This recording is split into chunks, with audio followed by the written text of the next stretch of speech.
الرحیم لقد كان لكم في رسول الله أسوة حسنة صدق الله مولانا العظيم وصدق رسوله النبي الكريم الأمين مولاي صل وسلم دائما أبدا على حبيبك خير الخلق كلهم محمد سيد الكونين والثقلين والفريقين من عرب ومن عجم يا رب بالمصطفى بلغ مقاصدنا واغفر لنا ما مضى يا وسيع الكرم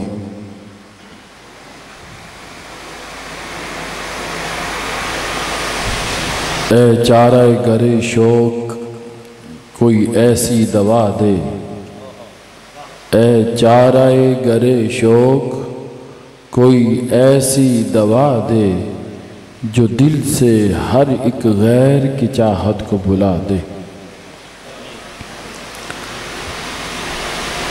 اللہ رب العزت کا بے پایاں فضل و انعام اور احسان عظیم کہ جس کی خاص توفیق سے ہم جیسے گناہگار عاصیوں کو اس رب کریم نے ایک بار پھر مل بیٹھ کر اس ماہانہ درس عرفان قرآن کی شکل میں اپنا اور اپنے پیارے محبوب علیہ السلام کے ذکر کی توفیق اور سعادت عطا فرمائی اس پر جتنا بھی شکر ادا کیا جائے کم ہے میں بار دیگر تحریک منہاج القرآن عارف والا کے جملہ ضلعی اور تحصیلی اور یونین کونسل کے قائدین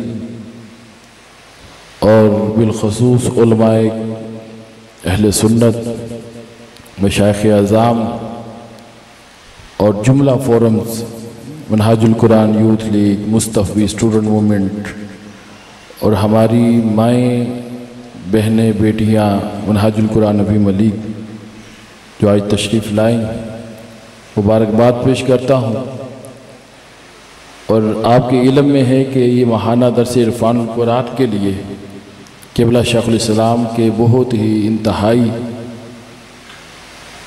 قابل فخر شاگردوں میں جن کا شمار ہوتا ہے میری مراد علامہ فیاض بشیر قادری صاحب آج انہوں نے تشریف لانا تھا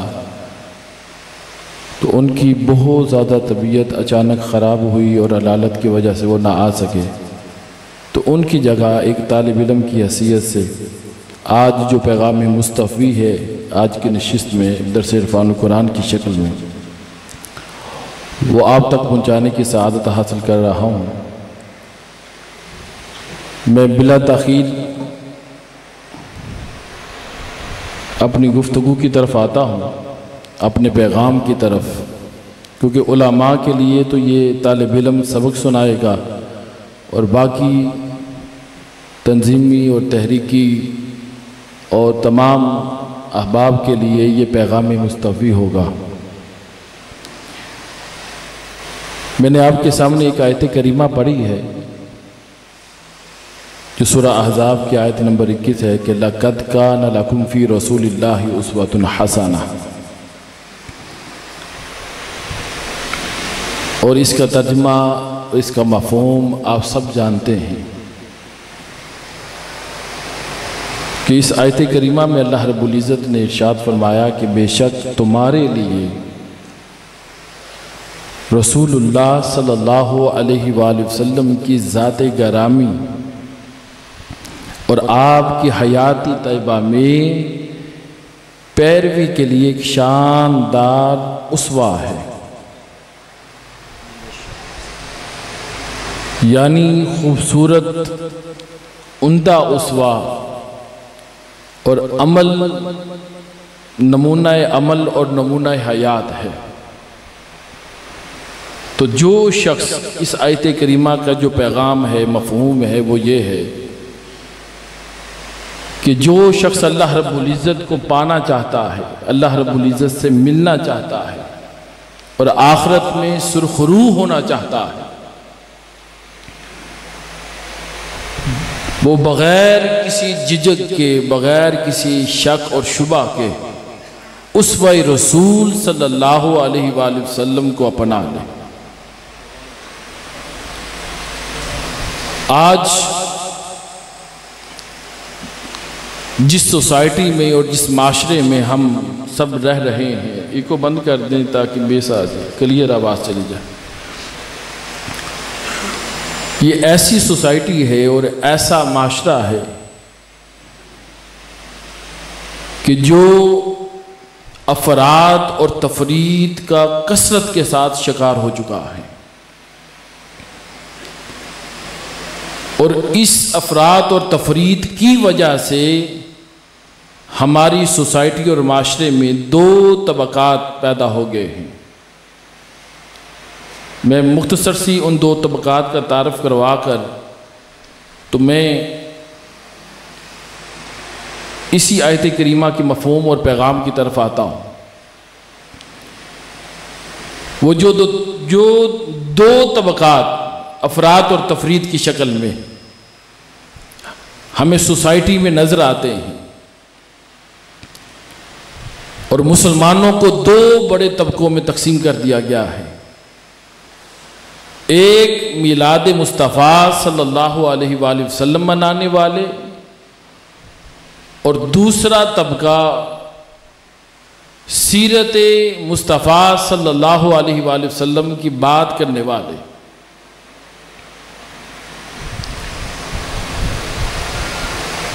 جو میلاد مصطفیٰ منانے والے ہیں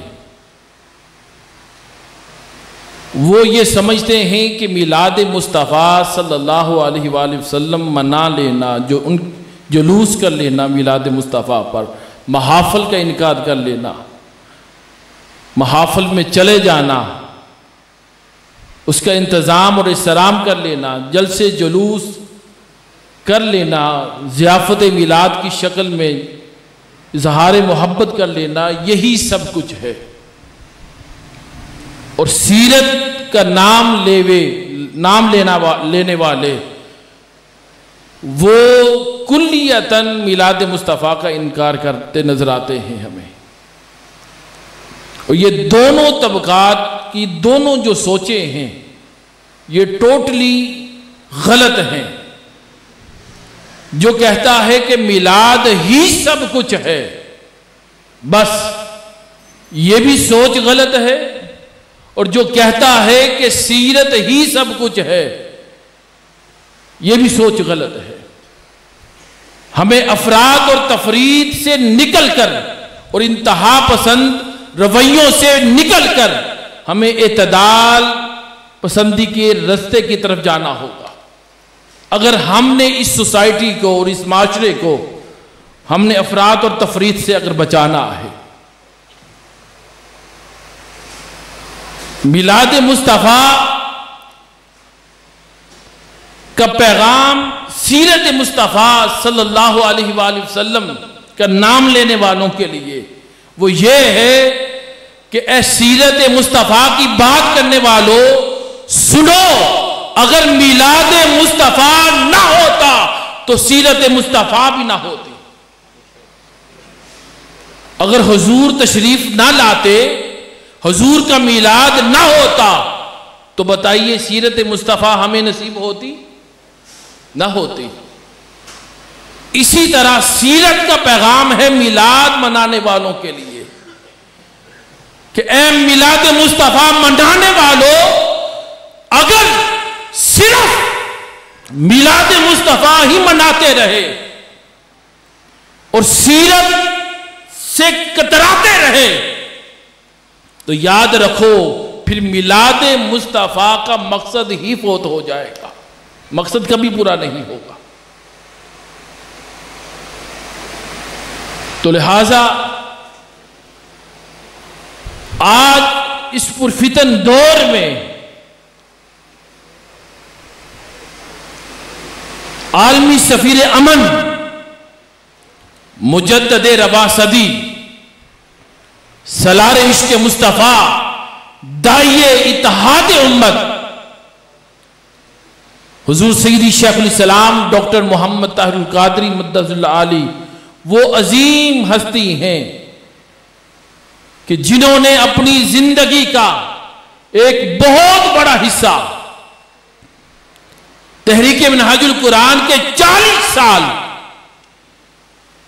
اس امت کا تاجدار کائنات صلی اللہ علیہ وآلہ وسلم کے ساتھ جو تعلق محبت کا، نسبت کا جو کمزور ہوتا جا رہا تھا، اس کو پختہ کرنے میں، مضبوط کرنے میں لگائے. اور اب اگلے 40 سال کے لیے قبلہ شیخ الاسلام ڈاکٹر محمد طاہر القادری مدثر العالی نے اس معاشرے اور سوسائٹی کی بیماری کو اور ان کی نظر دیکھتے ہوئے آپ نے جو علاج دیا ہے وہ یہ ہے کہ اگلے 40 سال کے لیے اگر ہم اس امت کو ایک امت بنانا چاہتے ہیں، امت واسطہ بنانا چاہتے ہیں، تو اس کے لیے ہمیں میلاد مصطفیٰ منانے کے ساتھ ساتھ سیرت مصطفیٰ اپنانے کی بھی ضرورت ہے. اب سیرت مصطفیٰ کو بھی اپنانے کی ضرورت ہے، اور یہی تحریک منہاج القرآن کا پیغام ہے کہ لوگوں میلاد مصطفیٰ کو مناؤ اور سیرت مصطفیٰ کو اپناؤ. اسی میں تمہاری بقا ہے، اسی میں تمہاری بقا ہے. یہ منہاج القرآن کا نعرہ ہے. سب بولیے ایک بار، میلاد مصطفیٰ کو مناؤ اور سیرت مصطفیٰ کو، سب بولیے سیرت مصطفیٰ کو اپناؤ، تب میلاد مصطفیٰ کا مقصد پورا ہوگا. اور آئیے میں مختصر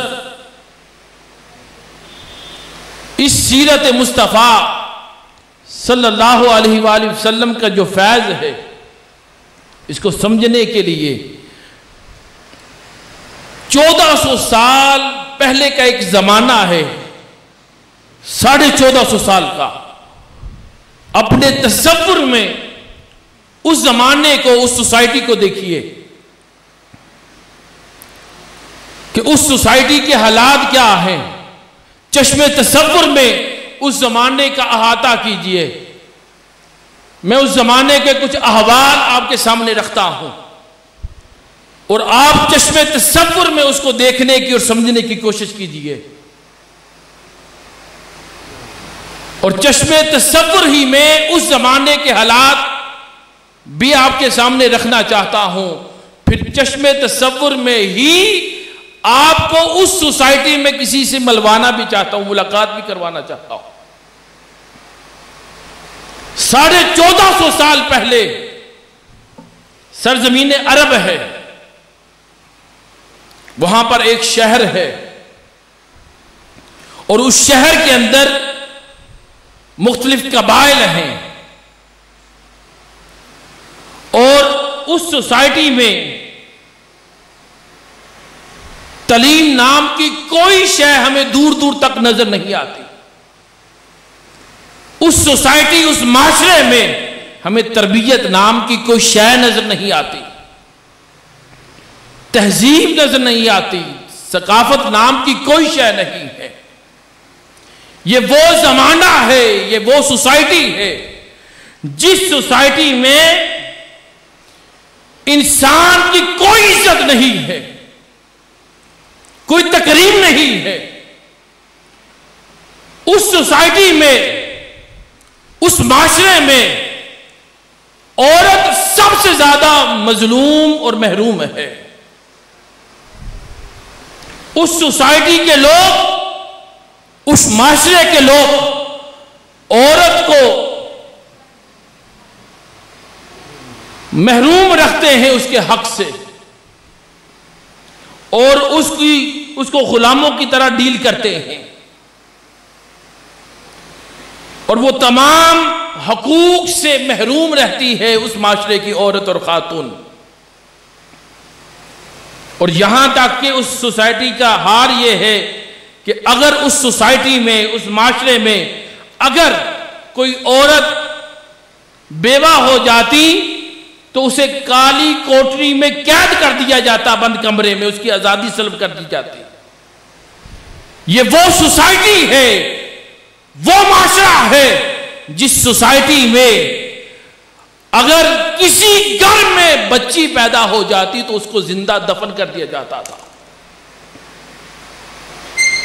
یہ وہ زمانہ ہے، وہ سوسائٹی ہے، وہ معاشرہ ہے کہ جس سوسائٹی میں، جس گھر میں بچی پیدا ہوتی تو اپنے آپ کو محسوس کرتے تھے، اپنی تذلیل محسوس کرتے تھے کہ بیٹی کا پیدا ہونا ہماری عزت کے خلاف ہے، ہماری شان کے خلاف ہے۔ یہ وہ سوسائٹی ہے جس سوسائٹی میں غریب پر ظلم کرنا، ان کو اذیت دینا، اس سوسائٹی کے وڈیرے لوگ حق سمجھتے ہیں۔ خون بہانا ہر گلی کوچے اور ہر قبیلے کی یہ عام روش ہے، اور اس سوسائٹی والے، اس شہر میں، اس معاشرے میں رہنے والے، وہ جب عبادت کرنے کا ارادہ کرتے ہیں تو اس شہر میں ایک اللہ کا گھر ہے، اور اس گھر کے اندر 360 بت بھی ہیں۔ تو جب وہ عبادت کا ارادہ کرتے ہیں تو لباس اتار کر، ننگے ہو کر وہ اس کے گرد ناچتے ہیں اور سیڑھیاں مارتے ہیں، کہتے ہیں کہ ہم عبادت کر رہے ہیں۔ یہ اس سوسائٹی کے حالات ہیں جو آپ سے شیئر کر رہا ہوں۔ اور کوئی اس سوسائٹی میں کچھ لوگوں کی سوچ یہ ہے کہ وہ فرشتوں کو اللہ کی بیٹیاں سمجھتے ہیں، اور ہر شخص دوسرے کے ساتھ اکڑ کر، غرور کے ساتھ، تکبر کے ساتھ پیش آتا ہے۔ اخلاقیات کی کوئی شے وہاں پہ نظر نہیں آتی۔ اس سوسائٹی میں، اس معاشرے میں ہر طرف بددیانتی ہے، کرپشن ہے، دھوکہ بازی ہے۔ کوئی اس سوسائٹی میں سچ نہیں بولتا، ہر کوئی وعدہ خلافی کرنے والا ہے، اور اس سوسائٹی کے لوگ وعدہ خلافی کو گناہ نہیں سمجھتے۔ سچائی کا رستہ اپنانے کے لیے کوئی تیار نہیں ہے۔ اس سوسائٹی کے میں جو قبائل ہیں ان میں آپس میں چھوٹی چھوٹی باتوں پر جنگیں شروع ہو جاتی ہیں، یہاں تک کہ نسلوں تک پہنچ جاتے ہیں۔ چھوٹی چھوٹی بات پر تلواریں نکل آتی ہیں۔ درندگی کا ماحول ہے اس سوسائٹی میں۔ انسانیت نام کی کوئی شے نہیں ہے، اخلاق نام کی کوئی شے نہیں ہے۔ غیر اخلاقی طرز زندگی وہاں کا رہن سہن ہے۔ اس سوسائٹی کا بلائی اور اچھائی دیکھنے کو نہیں ملتی۔ پاکیزگی، طہارت، اچھا کردار اس سوسائٹی میں دور دور تک نظر نہیں آتا، اور سوسائٹی میں امن نام کی کوئی شے نہیں ہے۔ اس سوسائٹی میں کسی کی جان محفوظ نہیں ہے، کسی کا مال محفوظ نہیں ہے، کسی کی عزت محفوظ نہیں ہے۔ اس سوسائٹی میں انسان پر حکمرانی کرتا ہے، اور اس سوسائٹی میں غریبوں کو غلام سمجھا جاتا ہے، اور اتنی اذیت دی جاتی ہے کہ اس سوسائٹی میں کوئی شخص کسی کمزور کے لیے کوئی آواز اٹھانے کے لیے تیار نہیں ہے۔ یہ وہ معاشرہ ہے کہ ہر طرف برائی کا راج ہے، گناہ کا راج ہے، ظلم کا راج ہے، ناانصافی کا راج ہے۔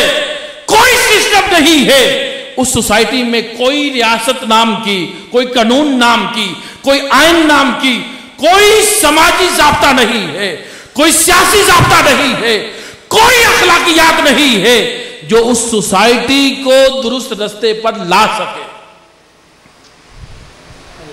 یہ وہ سارے حالات ہیں، یہ وہ جو نقشہ آپ کے سامنے رکھا اس زمانے کا، اور ان سارے حالات کو جو چشم تصور میں آپ نے دیکھا ابھی، ان سارے حالات میں اچانک ایک گھر کے اندر ایک بچہ پیدا ہوتا ہے، ایک بچہ پیدا ہوتا ہے۔ اب وہ بچہ بچپن سے گزرتا ہے، لڑکپن میں جاتا ہے، جوان ہوتا ہے، اور یاد رکھیں کہ اس سوسائٹی اور اس معاشرے میں جس سوسائٹی میں وہ بچہ پیدا ہوا، لڑکپن سے گزر رہا ہے، جوانی جس کی اسی سوسائٹی میں گزری، اس سوسائٹی میں کوئی مکتب ناب کی شے نہیں ہے، کوئی مدرسہ نہیں ہے، کوئی تہذیب کا مرکز نہیں ہے، کوئی ثقافت کا مرکز نہیں ہے، کوئی تعلیم کا، کوئی شعور کا، تربیت کا، اخلاقیات کا، سماجیات کا، روحانیات کا، علم نام کی کوئی شے سوسائٹی میں نہیں ہے۔ اچھے اور برے کی، نیکی اور بدی کی، سچ اور جھوٹ کی کوئی پہچان کروا سکے۔ ان حالات میں وہ بچہ پیدا ہوتا ہے ایک گھرانے میں، اور اس سوسائٹی میں اس کے دوست بھی ہیں، اس کے رشتہ دار بھی ہیں، اس کے محلے دار بھی ہیں، اور ان کے ساتھ مل کر کھیلتا بھی ہے، اٹھتا بیٹھتا بھی ہے، فیملی تعلقات بھی ہیں۔ اور اس سوسائٹی میں حالات جو آپ نے پہلے چشم تصور میں دیکھے کہ اس سوسائٹی میں ہر کوئی جھوٹ بول رہا ہے، مگر وہ اکیلا بچہ، وہ جوان اکیلا سچ بولتا ہے۔ یہ نوجوانوں کے لیے پیغام ہے کہ نوجوانوں، جس جوان کی بات آپ کو سنا رہا ہوں، اس سوسائٹی کے حالات میں وہ جوان اپنا کردار کیسے ادا کر رہا ہے، اپنے شب و روز اس کے دیکھیے کیسے گزار رہا ہے، اور ہمارے شب و روز کیسے ہیں۔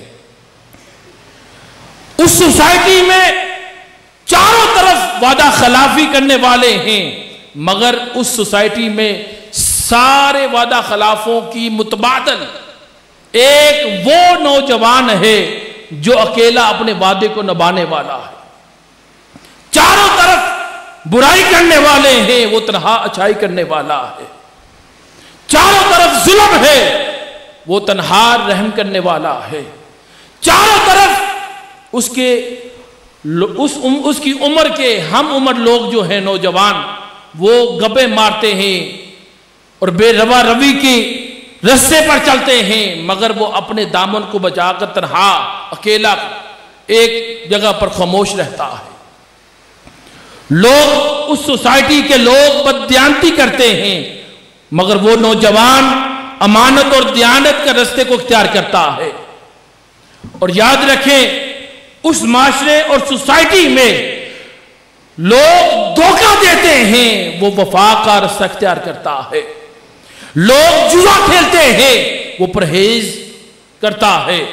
لوگ غریبوں پر ظلم کرتے ہیں، وہ غریبوں کی سپورٹ کرتا ہے۔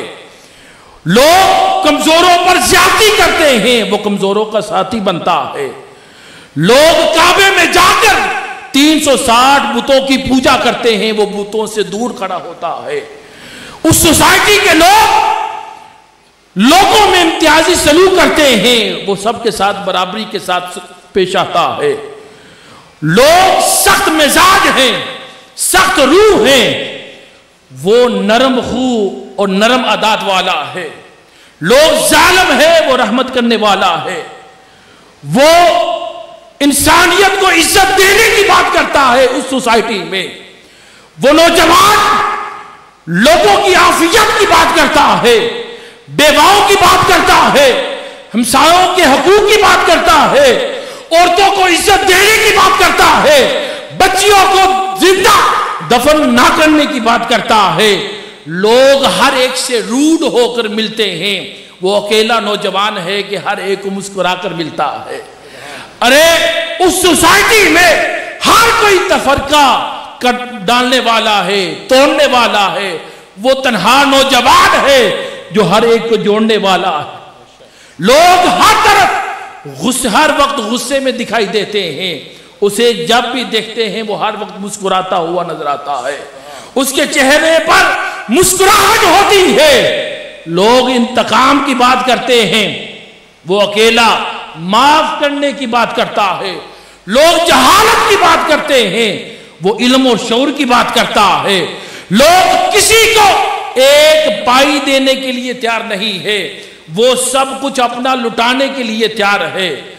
یہ مکمل وہ نوجوان مکمل پیکر رحمت ہے، پیکر محبت ہے، پیکر شفقت ہے، پیکر اخلاق ہے، پیکر صداقت ہے، پیکر سخاوت ہے، سارے کا سارا وجود اس کا اگر دیکھو، جسم دیکھو تو صاف ستھرا، اندر جان کر دیکھو تو طہارت سے منزہ، جو اس سے ملتا ہے اسی کا ہو جاتا ہے، جو اس سے ملتا ہے اسی کا ہو جاتا ہے۔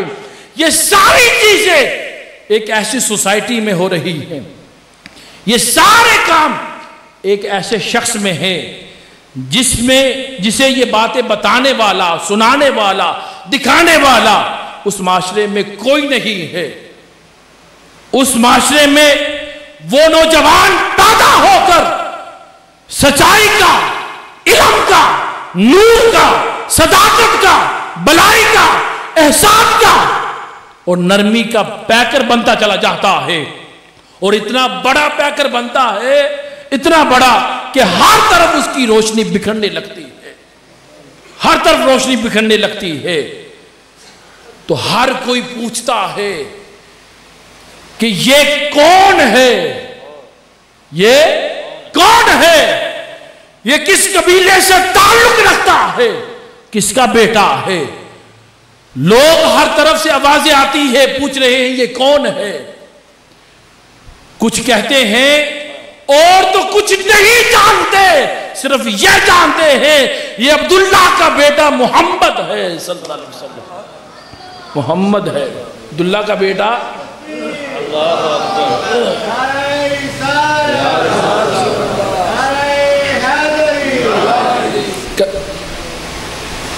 اب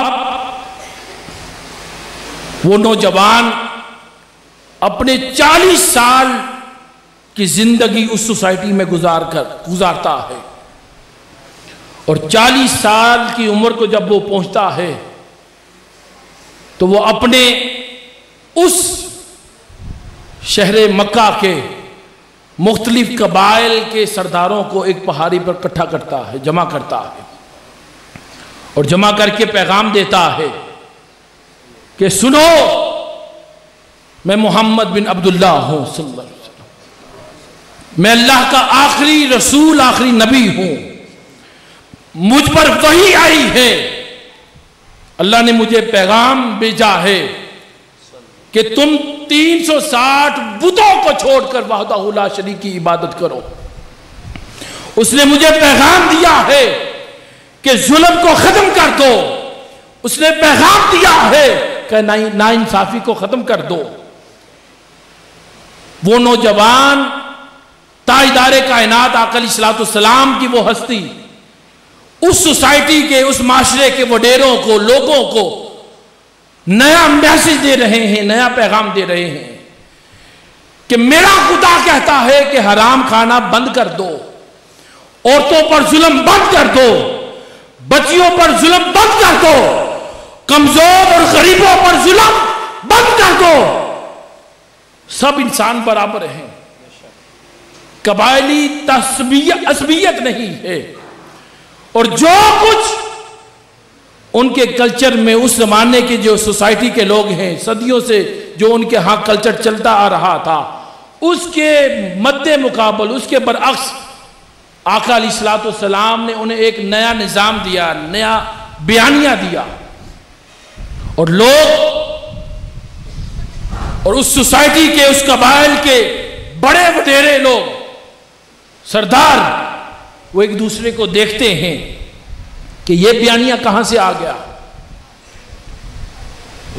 وہ آپس میں باتیں کرتے ہیں کہ اس کا مقصد کیا ہے۔ پھر وہ کہتے ہیں کہ اے محمد صلی اللہ علیہ وسلم، اگر تمہاری یہ کہی ہوئی باتیں اگر سچ ہیں تو اس پر کوئی دلیل لے کر آؤ، اس کو کوئی ثابت کرو۔ تو آقا علیہ السلام دلیل کے طور پر جو جواب دیتے ہیں سنیے گا۔ آقا علیہ السلام نے فرمایا کہ میں دلیل کوئی اور باہر سے نہیں لے کے آتا، بلکہ میں دلیل اپنی 40 سالہ زندگی کی تمہارے سامنے رکھتا ہوں۔ میں نے 40 سال اسی سوسائٹی اور معاشرے کے اندر رہتے ہوئے، تمہارے اندر رہتے ہوئے گزارے ہیں۔ میں تمہیں میں پیدا ہوا، تمہیں میں سے ہوں، تمہیں میں پلا بڑا ہوا، بچپن گزرا، جوانی گزری، تمہیں میں سے کچھ میرے دوست ہیں، تمہیں میں سے کچھ دشمن ہیں، تمہارے ساتھ رہا، تمہارے ساتھ سفر کیا، تمہارے ساتھ اٹھتا اور بیٹھتا تھا، 40 سال صبح و شام تمہارے اندر گزارے، تم نے میرے صبح و شام بھی دیکھے، دن رات بھی دیکھا، اٹھنا بیٹھنا بھی دیکھا، برتاؤ بھی دیکھا، میرے اخلاق اور کردار کو بھی دیکھا۔ اگر اس 40 سالہ زندگی میں اگر تمہیں میری ذات کے اندر کوئی نقص اور عیب نظر آتا ہے تو میرے اس دعوے کو رد کر دو۔ اگر 40 سالہ زندگی کے اندر تمہیں میری ذات کے اندر، میرے کردار کے اندر اگر کوئی عیب اور نقص نہیں نظر آتا تو پھر میری بات کو مان لو، جو میں کہتا ہوں اس کو قبول کر لو۔ تو آقا علیہ السلام نے یہ بیانیہ، یہ نیا پیغام، نیا نظام جب ان کو دیا، ان کے سامنے رکھا، تو ان وڈیروں نے یک لخت ہو کر آقا علیہ السلام کے اس پیغام کی مخالفت کی، انکار کر دیا ماننے سے۔ مگر تاجدار کائنات صلی اللہ علیہ وآلہ وسلم کی 40 سالہ شب و روز زندگی میں سے ایک لمحہ بھی ایسا تلاش نہ کر سکے کہ جس میں آپ کی اس لمحے میں کوئی نقص اور عیب نکل آئے۔ وہ سوچنے لگے اور ایک دوسرے کی طرف دیکھنے لگے، مگر آقا علیہ السلام کی 40 سالہ زندگی میں سے کوئی عیب نہ نکال سکے۔ یہ ہے آقا علیہ السلام کی سیرت مبارکہ، حضور کا کردار، اور اس سیرت طیبہ کو اللہ رب العزت نے اپنی وحدانیت کی دلیل بنایا۔ آقا علیہ السلام کی ہستی کو اللہ کی ہستی کی دلیل ہے حضور تاجدار کائنات کی ہستی۔ اور یاد رکھے کہ آقا علیہ السلام کا بے عیب ہونا خدا کا بے عیب ہونا یہ ثابت ہوا۔ اور اسی طرح جیسے آقا علیہ السلام کی زندگی اللہ رب العزت کی ہستی کی دلیل ہے، اسی طرح آقا علیہ السلام کی حدیث اور سنت قرآن کے قرآن ہونے کی دلیل ہے۔ اور یہاں پر آج کی اس پرفتن دور میں سوشل میڈیا کا دور ہے، نوجوان کثرت کے ساتھ سوشل میڈیا سے رہنمائی لے رہے ہیں، تو اس دور میں ہر کوئی قرآن کی بات کرتا ہے، دین اسلام کی بات کرتا ہے، مگر کیسے پتا چلے کہ کون حق پر ہے اور کون رستے سے ہٹا ہوا ہے؟ 2 جملوں میں یہی پیغام ہے جو شیخ الاسلام نے دیا۔ آپ نے فرمایا کہ جو صرف یہ کہے کہ قرآن ہی سب کچھ ہے، حدیث اور سنت کو نہیں مانتے، تو سمجھ لے وہ گمراہ ہے، اور جو قرآن کے ساتھ ساتھ حدیث اور سنت کی بھی بات کرے وہ راہ راست پر ہے، وہ حق پر ہے، اس کی بات کو سنو، اس کی بات کو سنو۔ اور میں اس کو اور مزید مختصر کرتا ہوں۔ یہ آقا علیہ السلام کی زندگی کے 40 سال کے احوال آپ کے سامنے مختصر سے رکھے۔ آئیے حضور کی زندگی کے چند غوچے جو سیرت کے ہیں وہ آپ کے سامنے رکھنا چاہتا ہوں، تاکہ ہمیں پیغام کی سمجھ آ جائے کہ آج کی اس نشست اور درس عرفان القرآن کا پیغام کیا ہے۔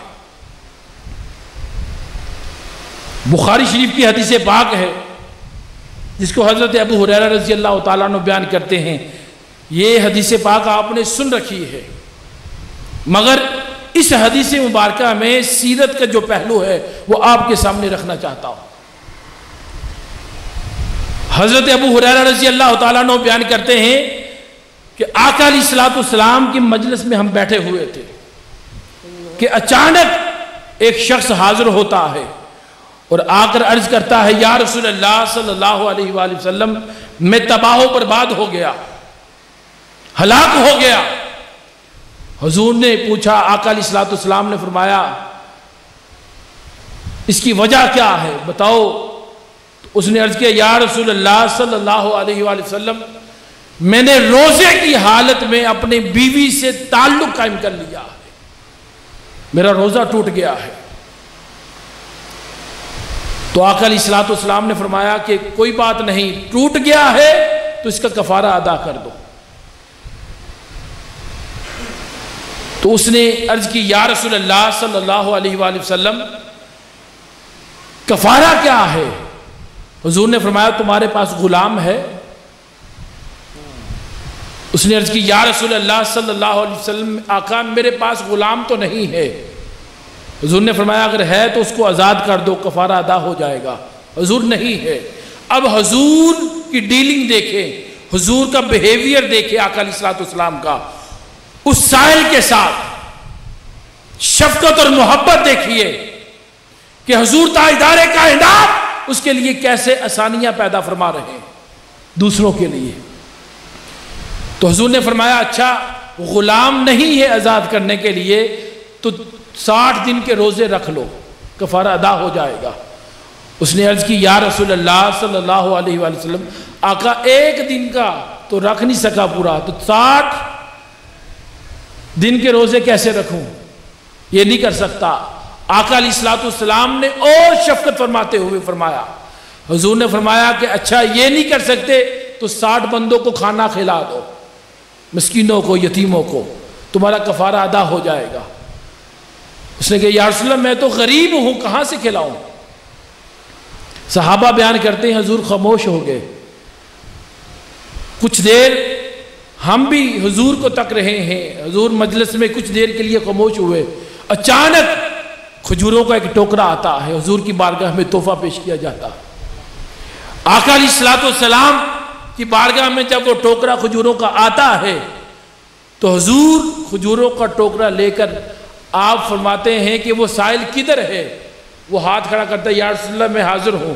تو آقا نے فرمایا آؤ سن لو، یہ کھجوروں کا ٹوکرا مجھے ملا ہے تحفے میں، ہے میری، مگر تم اسے لے جاؤ اور غریبوں میں بانٹ دو، ان کو کھلا دو، کفارہ ادا ہو جائے گا۔ کفارہ، یہ سیرت کا پہلو جو اس میں سے نکل رہا ہے اس کی طرف توجہ آپ کی دلوانا چاہتا ہوں کہ آقا علیہ الصلوۃ والسلام آسانیاں کریٹ کر رہے ہیں ہر ایک کے لیے۔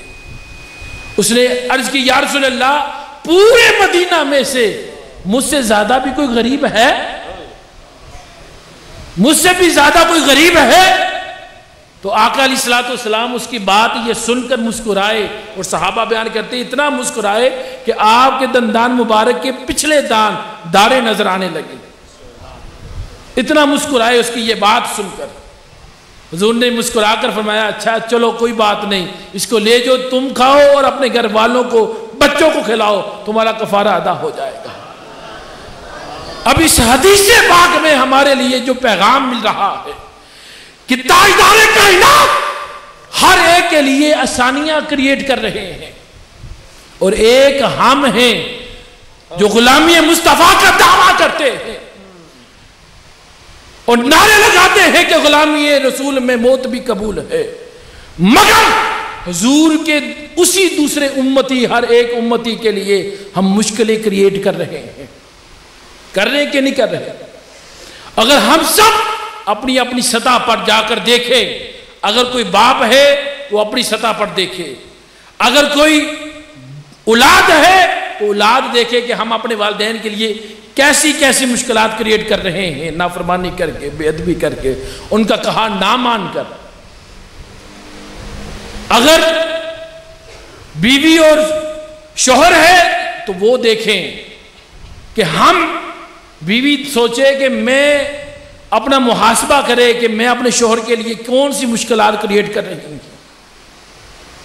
اس کے وسائل کتنے ہیں، آمدن کتنی ہے اور میری ڈیمانڈیں کتنی ہیں۔ تاجدار کائنات آسانیاں پیدا کر رہے ہیں اور ہمیں پیغام دے رہے ہیں کہ اگر اس سوسائٹی میں امن اور سلامتی کا گہوارہ بننا چاہتے ہو یا اس سوسائٹی کو بنانا چاہتے ہو تو ہر ایک کے لیے آسانیاں کریٹ کرو۔ آج ایسا دور آ چکا ہے اور ہماری آقا علیہ الصلوۃ والسلام کی یہ امت افراط اور تفریط کا شکار ہو چکی ہے، جس کی وجہ سے آج ہماری سوسائٹی سے سکون اٹھ گیا ہے، امن اٹھ گیا ہے، ہر طرف بے سکونی ہے۔ آپ شادی بیاہ کو لے لیں کہ ہم شادی بیاہ میں دوسروں کے لیے کتنی آسانیاں کریٹ کرتے ہیں، اور فوتگی کا معاملہ لے لیں، کسی کے ہاں فوتگی ہو جائے تو اس کے لیے ہم کتنی آسانیاں کریٹ کر رہے ہیں۔ اگر کسی غریب کا فوت ہو جائے تو وہ قرضے لیتا ہے، اور یاد رکھیں علماء بیٹھے ہیں، میری تائید کریں گی ضرور، کہ کل ساتا چیلم یہ کروانا اور ان کا انتظام کرنا اور یہ اتنا کچھ کرنا، قرضے لے کر لنگر پکانا اور پھر کھلانا، یاد رکھیں کہ یہ کوئی فرض اور واجب نہیں ہے، یہ تو مستحبات میں سے ہے۔ مگر ہمارے ہاں امت افراط اور تفریط کا شکار ہو چکی ہے۔ اولاد خود پڑھنے کے لیے والدین کو، دیکھیں یہ کیسے، یہ انصاف ہے کہ ساری زندگی والدین کو تو ہم کھلا نہ سکے، جب ان کا انتقال ہوا تو پھر لوگوں کو دکھانے کے لیے، برادری کے سامنے اپنی ناک کو بچانے کے لیے پھر دیگیں چڑھاتے ہیں، اور پھر ہمارا بھی اس میں برابر کے شریک ہیں ہم ظلم کے، کہ ان کے لیے کتنی مشکلات کریٹ کرتے ہیں۔ چلے اس غریب کے ہاں فوتگی ہو گئی ہے، وہ غم زدہ ہے، حضور سیدی شیخ الاسلام نے یہاں تک فرمایا ہے، آپ نے فرمایا ہے کہ اگر کوئی اتنے مسافر سے آیا ہو مہمان کہ وہ جنازہ پڑھ کے یا ختم شریف میں سے سال ثواب کر کے وہ گھر کو شام سے پہلے واپس جا سکتا ہے، اس کے لیے بھی یہ جائز نہیں کہ وہ فوتگی والے گھر سے کوئی کھانا کھائے، فوتگی والے گھر سے کھانا کھائے۔ مگر ہمارے ہاں کیا ہے، جس گاؤں میں یا جس محلے میں فوتگی ہو جائے جس غریب کی، تو وہ محلے والے سارے بچے لے کر بھی اس دن کا کھانا بچانے کے لیے اس کے گھر پہنچ جاتے ہیں۔ جب کمی ہوتی ہے تو وہ مشکلات کا شکار ہو جاتا ہے۔ ہم امت ایک دوسرے کے لیے کتنی، ایسی امت ہونے کے ناطے کتنی آسانیاں کریٹ کر رہے ہیں۔ کسی دوست نے اگر دعوت دے دی یا کسی رشتہ دار نے، غریب ہے، اگر دعوت اس نے بھول کر دے ہی دی ہے، ہمیں شادی پر، اپنے بیٹے کی شادی پر، اپنی بیٹی کی شادی پر اس کا فرض ادا کرنے کے لیے، تو ہم اس پر کتنا ظلم کرتے ہیں کہ وہ کارڈ بھیجتا ہے ایک بندے کا، تو ہم اپنے ساتھ بچوں کو بھی لے کے جاتے ہیں، دوستوں کو بھی انوائٹ کر لیتے ہیں۔ کیوں؟ کہ بھائی نیوندرا پانا ہے، ان دے پیسے نہیں پورے کرنے۔ ایسا ہے یا نہیں ہے؟ بولیے نا۔ ہماری امت افراط اور تفریط کا شکار ہو چکی ہے۔ آقا علیہ الصلوۃ والسلام تو آسانیاں پیدا کرنے والے تھے، اور ہر ایک کے لیے آسانیاں کریٹ کر رہے ہیں، اور ہمیں پیغام دے رہے ہیں کہ اگر تم میرے امتی ہو، میرے غلام ہو، میرے چاہنے والے ہو، تو پھر ہر ایک کے لیے آسانیاں کریٹ کرو۔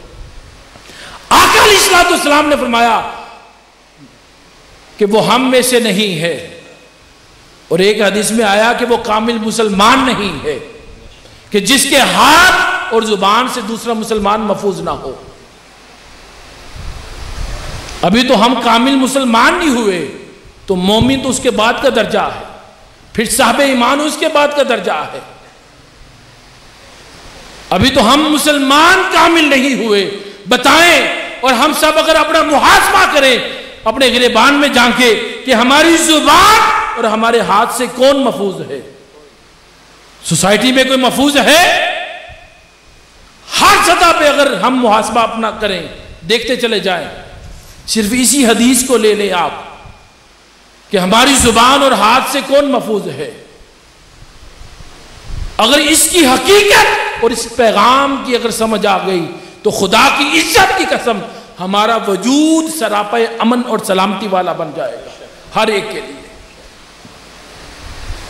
آقا علیہ الصلوۃ والسلام کی جانوروں کے ساتھ شفقت اور محبت، یہ تو انسانوں کے ساتھ ہے نا.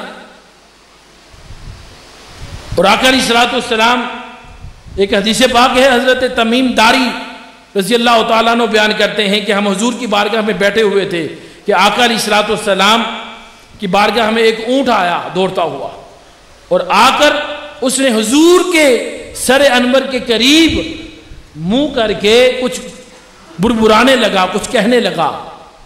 تو آقا علیہ الصلوۃ والسلام نے اس کی بات سن کر فرمایا کہ اے اونٹ پرسکون ہو جا، بیٹھ جا. اگر تو اپنی بات میں سچا ہے تو تیرا یہ سچ تجھے فائدہ دے گا، اگر تیری یہ بات جھوٹی ہے تو تجھے اس پر سزا ملے گی. کیوں کہ اللہ رب العزت اور اس کے رسول کی بارگاہ میں اگر کوئی آ جاتا ہے تو وہ ایمان پا جاتا ہے. تو صحابہ عرض کرتے ہیں ہم نے حضور سے پوچھا یا رسول اللہ یہ کیا کہہ رہا تھا آپ کے کانوں میں؟ تو آقا علیہ الصلوۃ والسلام نے فرمایا کہ یہ کہہ رہا تھا کہ اپنے مالکوں سے بھاگ کر آیا ہے اور ان کی شکایت کر رہا تھا کہ وہ مجھے ذبح کرنا چاہتے ہیں، بوڑھا ہو چکا ہوں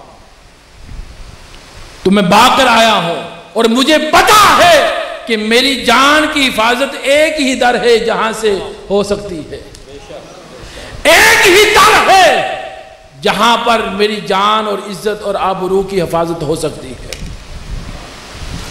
ارے جانوروں کو بھی اتنی معرفت تھی، مگر ایک ہم ہیں کہ جنہیں آقا علیہ الصلوۃ والسلام کا امتی ہونے کا شرف بھی حاصل ہے، مگر پھر بھی آقا علیہ الصلوۃ والسلام سے تعلق اتنا کمزور ہے، نسبت کا اور محبت کا. تو اتنے صحابہ بیان کرتے ہیں اتنی دیر میں حضور بتا رہے تھے، اس کے مالک تلاش کرتے ہوئے آ گئے، اور جب انہوں نے دیکھا اور حضور کی بارگاہ میں جلدی سے حاضر ہوئے، حضور یہ ہمارا اونٹ ہے، 3 دن ہو گئے بھاگا ہوا ہے اور آپ کی بارگاہ میں پایا ہے، لہٰذا آپ ہمیں لٹا دیں. حضور نے فرمایا کہ تمہیں پتا ہے یہ تمہاری شکایت کرنے کے لیے آیا ہے، یہ شکایت کر رہا ہے. تو اس کے مالک نے کہا یا رسول اللہ یہ کیا کہتا ہے؟ حضور نے فرمایا یہ کہتا ہے کہ میں بڑے طویل عرصے سے ان کے پاس ہوں، انہوں نے مجھے پالا پوسا ہے، اور بوڑھا ہونے تک میں ان کے بوجھ اٹھاتا رہا ہوں، ان کے کام کرتا رہا ہوں، اور جب بوڑھا ہو چکا، کام کرنے کے بوجھ اٹھانے کے قابل نہیں رہا، تو اب پھر انہوں نے مجھے اپنی اونٹنیوں میں چھوڑ دیا نسل کریٹ کرنے کے لیے. تو خوبصورت اور طاقتور انہیں نسلیں بھی ملی مجھ سے. اب میں بوڑھا ہو چکا ہوں، اس قابل بھی نہیں، اب مجھے یہ ذبح کر کے مجھے کھانا چاہتے ہیں، میرے گوشت کو کھانا چاہتے ہیں. تو جب انہوں نے یہ بات سنی جو حضور نے سنائی اس کی شکایت، تو وہ کہنے لگے ہمیں خدا کی عزت کی قسم جس کے قبضہ قدرت میں ہماری جان ہے کہ یا رسول اللہ من و ان، یہ اس نے بالکل صحیح کہا ہے جو آپ نے بیان فرمایا، بالکل صحیح یہی بیان کیا ہے. تو آقا علیہ الصلوۃ والسلام کی بارگاہ میں عرض کہ یا رسول اللہ ہم وعدہ کرتے ہیں کہ آپ لٹا دیں، ہم نہ ذبح کریں گے نہ اس کو بیچیں گے، نہ ذبح کریں گے نہ اس پر ظلم کریں گے.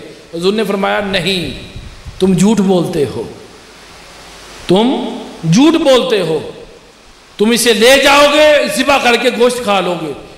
اس جملے سے پتہ چلا کہ آقا علیہ الصلوۃ والسلام کو علم غیب تھا کہ نہیں،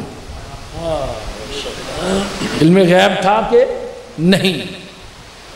حضور نے 100 درہم میں ان سے خریدا اور خرید کر اونٹ کو فرمایا کہ میں نے تجھے جا اللہ کی رضا کے لیے، مالک اب میں ہوں، اب میں تجھے اللہ کی رضا کے لیے آزاد کرتا ہوں، چلا جا.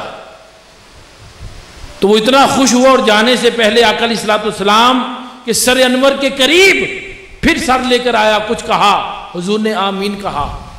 پھر دوسری بار لے کر آیا، پھر حضور نے آمین کہا. تیسری بار، 4 بار لے کر آیا حضور نے، چوتھی بار حضور کی آنکھوں سے آنسو جاری ہو گئے. تو صحابہ عرض کرتے یا رسول اللہ کیا ماجرا ہے، یہ کیا کہہ رہا تھا جاتے ہوئے؟ حضور نے فرمایا کہ یہ جانے سے پہلے اس نے 3-4 دعائیں دی ہیں، 4 دعائیں کی تھی. پہلی دعا اس نے یہ کی کہ اے اللہ کے نبی، اللہ تعالیٰ آپ کو اسلام اور قرآن کی طرف سے بہترین جزا عطا فرمائے۔ میں نے اس پر آمین کہا۔ دوسرا جو اس نے کہا تو میں نے آمین کہا۔ دوسرا کیا تھا کہ آقا علیہ السلام نے فرمایا کہ اس نے دعا کی کہ اللہ تعالیٰ قیامت کے دن، قیامت کے روز آپ کی امت میں سے اسی طرح خوف کو، آپ کی امت سے اسی طرح خوف کو دور کر دے جس طرح آج آپ نے میرے خوف کو دور کیا ہے۔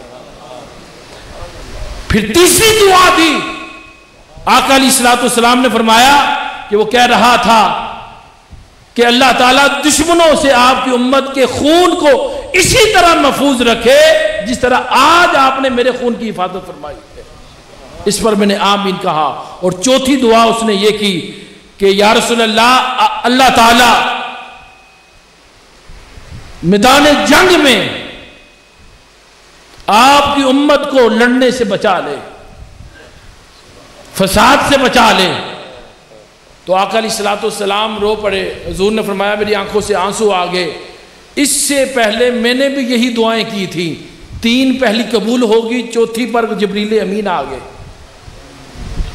اور کہا کہ یا رسول اللہ، اللہ رب العزت پیغام دے رہے ہیں کہ آپ کی امت آپس میں تلوار زنی کے ذریعے فنا ہو جائے گی، اور جو کچھ ہونے والا ہے قلم نے لکھ دیا ہے۔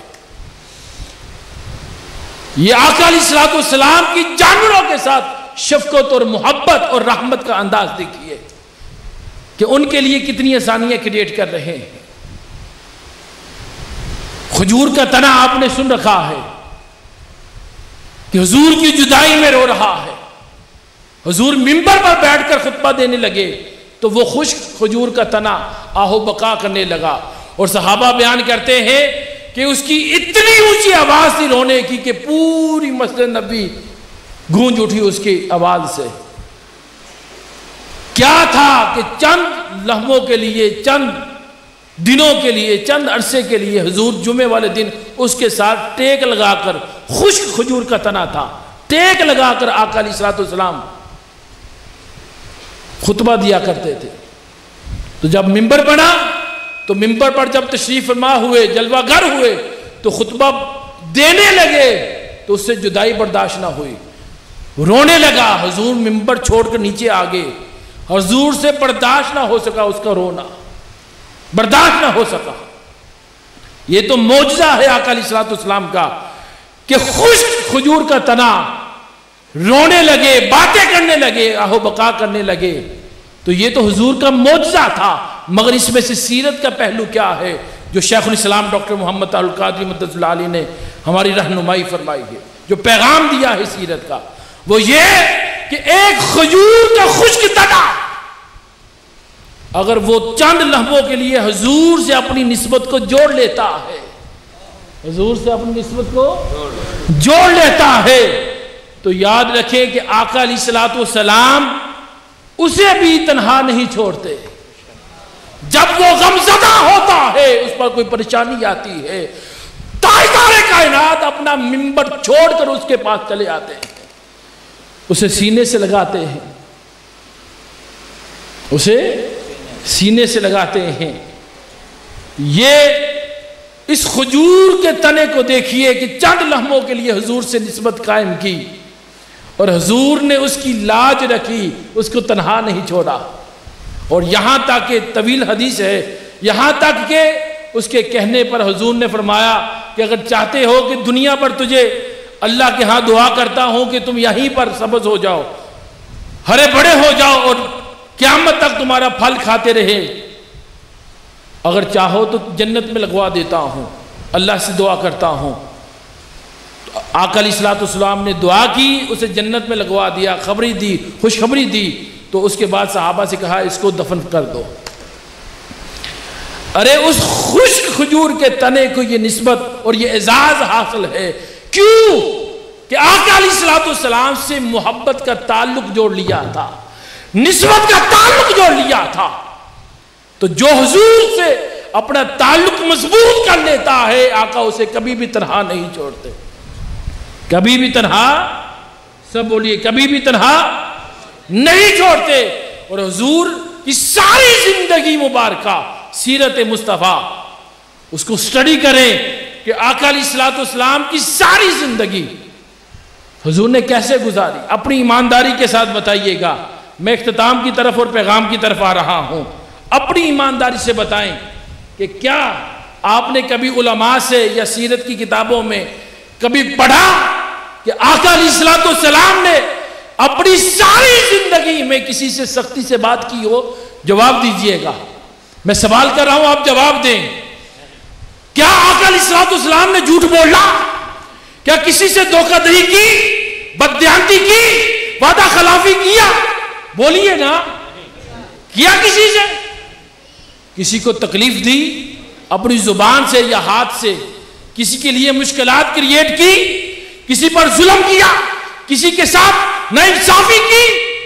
تو اگر حضور نے یہ زندگی میں سارے کام نہیں کیے تو پھر ہم حضور کے نام لیوا ہیں، حضور کے ماننے والے ہیں، تو ہم کیوں کرتے ہیں؟ ہم کیوں کر رہے ہیں؟ اگر دنیا میں ہم اپنے پیر و مرشد کے نسبت والے ہیں تو ہم کوشش کرتے ہیں کہ جو ہمارا مرشد پہنتا ہے، جو کھاتا ہے، جو اس کے انداز ہے، ہم اس کو اپنانے کی کوشش کرتے ہیں. ایسا ہے یا نہیں ہے؟ کیوں؟ محبت کا تقاضا ہے. محبت کا تقاضا ہے. یہ کیسے ہو سکتا ہے کہ حضور کی نعت پڑھنے والا ہو، حضور کا ذکر کرنے والا ہو، حضور کی نعت سننے والا ہو، حضور کا ذکر سننے والا ہو، حضور کا کلمہ پڑھنے والا ہو، نعرے الپنے والا ہو، اور محبت کا دم بڑھنے والا ہو کہ حضور آپ کا غلام ہو، امتی ہو، آپ کے لیے سب کچھ قربان ہے، لبیک یا رسول اللہ کے نعرے لگانے والا ہو، یا رسول اللہ میں حاضر ہوں. ارے تمہاری اس حاضری کو آقا کیا کریں گے کہ حضور کی سیرت کو تو نے اپنی زندگی میں تو اپنایا نہیں. حضور نے جو کیا وہ تو کر نہیں رہے.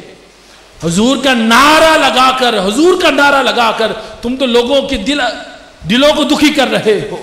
حضور کا نام لے کر حضور کا ذکر کرتے ہو، مگر اپنی زندگی کے احوال پر بھی نظر دراؤ کہ تمہارے شب و روز کیسے گزر رہے ہیں. ارے اگر ہماری سوسائٹی میں یہی وہ رویے ہیں جنہوں نے ہماری اس سوسائٹی کو امن اور سلامتی سے دور کر دیا ہے، ہر طرف بے سکونی ہی بے سکونی ہے، ہر طرف ہر انسان پریشان حال ہے. اگر ہمارا یہی کردار رہا تو یاد رکھے قبر کی پہلی شام آقا علیہ الصلوۃ والسلام کا جب دیدار ہوگا تو حضور کو کیسے پہچانیں گے، حضور کو اپنا چہرہ کیسے دکھائیں گے. فرشتوں نے پوچھ لیا بتا اس ہستی کے بارے میں دنیا میں کیا کہا کرتا تھا، کیا عقیدہ رکھتا تھا. تو ہمارے شب و روز جیسے گزر رہے ہیں بددیانتی کے ساتھ، جھوٹ کے ساتھ، ناانصافی کے ساتھ، کرپشن کے ساتھ، دھوکہ دہی کے ساتھ، اور لوگوں کے دل توڑنے کے ساتھ، بڑوں کی بے ادبی، چھوٹوں پر ظلم کرنے کے ساتھ جیسے گزر رہے ہیں، تو جب فرشتے پوچھیں گے تو اللہ نہ کرے کہ وہ وقت آئے.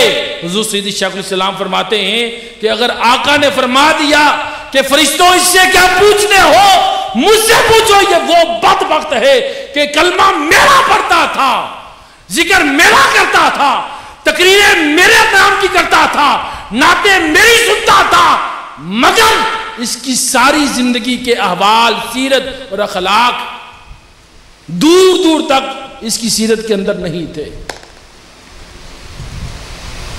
اس نے میری سیرت کو میرے بتائے ہوئے طریقے کے مطابق زندگی کو نہیں گزارا، میری اتباع نہیں کی اس نے. تو بتائیں کہ حضور تاجدار کائنات نے اگر ڈکلیئر کر دیا ہمیں آقا نے قبر میں، تو بتائیں کہ پھر ہمارا حال کیا ہوگا، ہمارا حال کیا ہوگا. اور آج ہر انسان پریشان حال ہے کہ نہیں ہے؟ بولیے ذرا، ہے کہ نہیں ہے؟ یہ منہاج القرآن کا پیغام ہے کہ لوگوں، اگر تم اپنی سوسائٹی میں، اپنے گھر میں،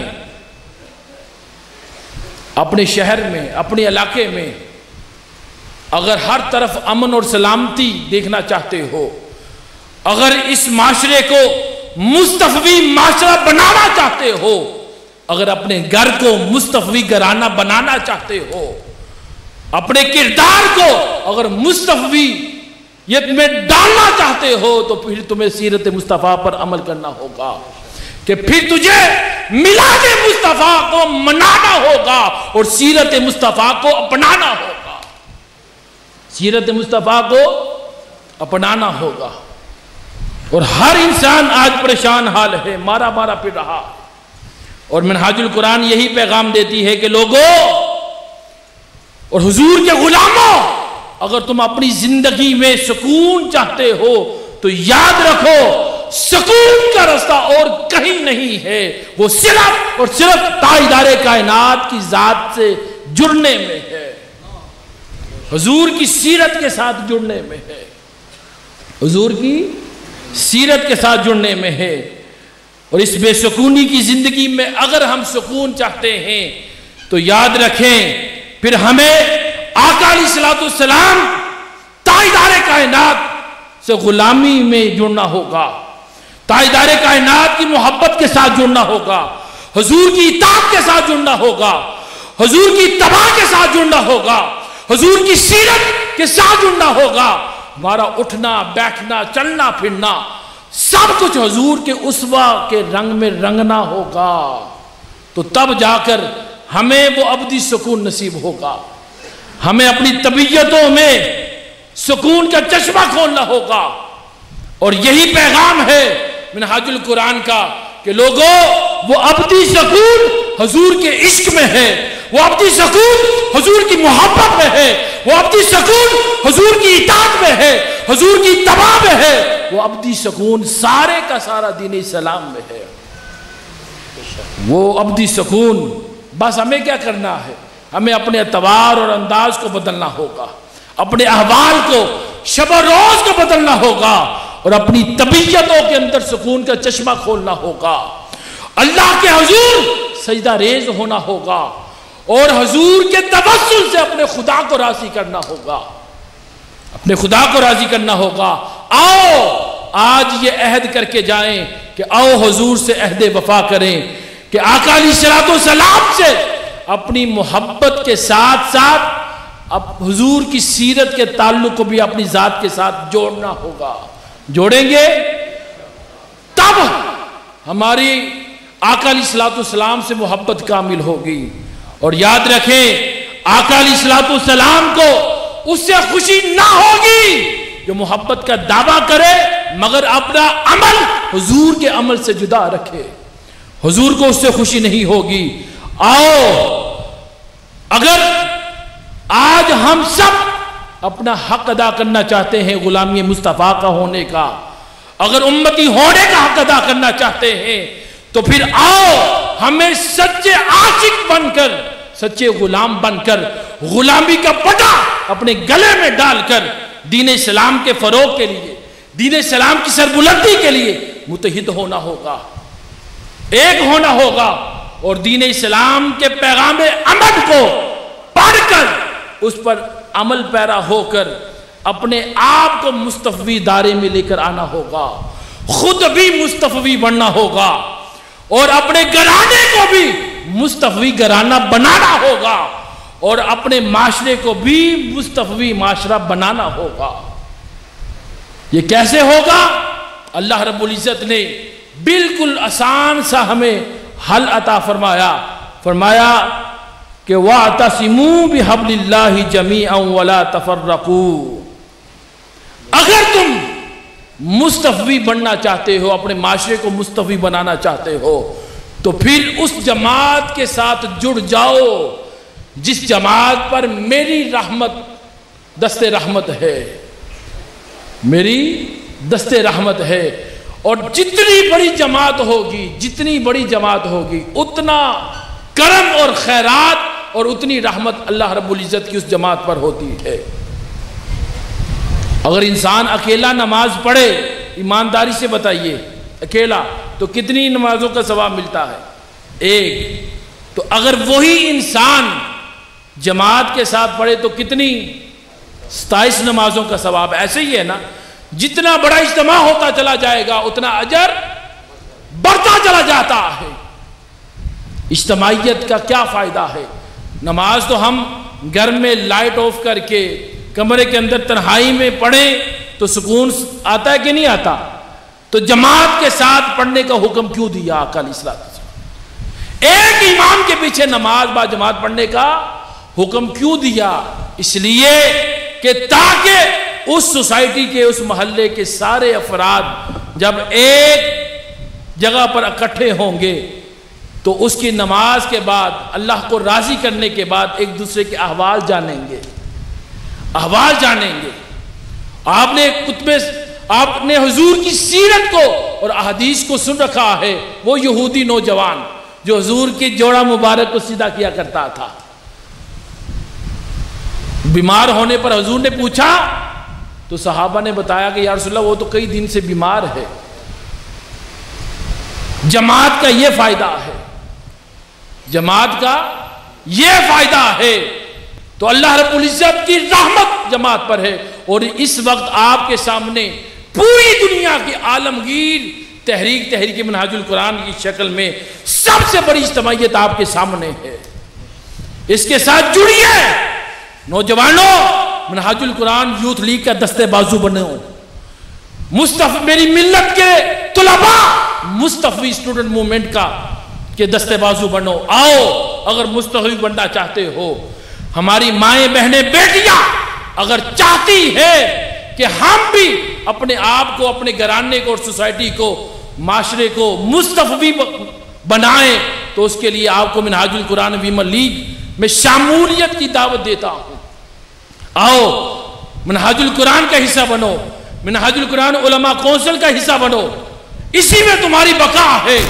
اگر تم اپنا اور اپنی نسلوں کا ایمان بچانا چاہتے ہو اور اس کا تحفظ چاہتے ہو تو یاد رکھو صرف آپ کے اور آپ کی نسلوں کا تحفظ ایک ہی شکل میں ہو سکتا ہے, ایک ہی صورت میں ہو سکتا ہے, ایک ہی اس دور میں وہ در ہے, وہ منہاج القرآن کا در ہے.